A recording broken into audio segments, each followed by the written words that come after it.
guys! Welcome back to my channel. So, ito na naman tayo. Update na naman tayo sa Dasbia.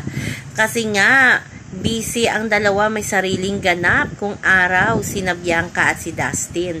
Ito, nakikita nyo to sa video dyan, di ba? Na paggabi ay nakikita silang dalawa sa Iraya. Yes, it's true. Nakikita si Dustin at si Bianca sa Iraya paggabi kapag tapos na ang kanilang mga sariling ganap. Kung naalala natin si Bianca, 2 araw na sunod-sunod na ang guesting niya sa It's Showtime. Kasama niya pa nga kahapon si JM Ibarra bilang hurado. At napaka-bubbly ni Bianca, diba? Na nagulat ang mga fans na naman na si Bianca ay nasa It's Showtime. Grabe yung suportahan nilang dalawa ni Dustin.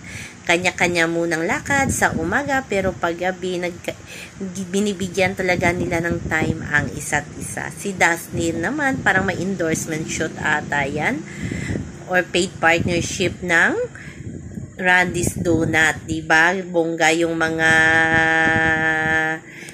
store ng Randy's Donut sa mga mamamahaling mall pala, at ang mahal pala. Ang alam lang natin is Dunkin, Mr. Donut, pero Randy's Donut pala, pang social palang donut store ito. Kaya abangan natin kung anong ganap doon ni Dustin, kasi nakita siyang nag-shoot doon, kaya abangan natin.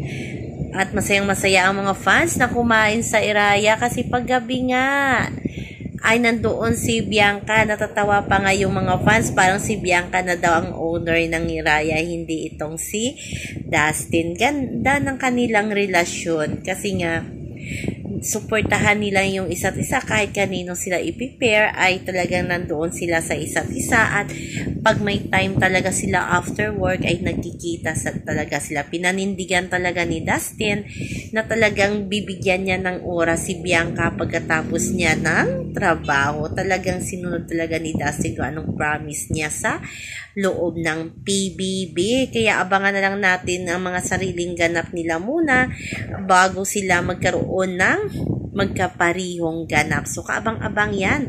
Kasi nga sabi ni Bianca sa isang Dasbia fans, marami pa kayong aabangan. So, siguro may nilalatag na din na project para sa Dasbia, or malay natin love triangle, kasi nag-post nga si Miss Annette Gozon, diba, ng picture nilang 5, si Miss Cory Vidanes, si Will, si Bianca, at si Dustin. So, abang-abang lang tayo, guys. Basta, kung sino man ang magiging kapares nila makatrabaho,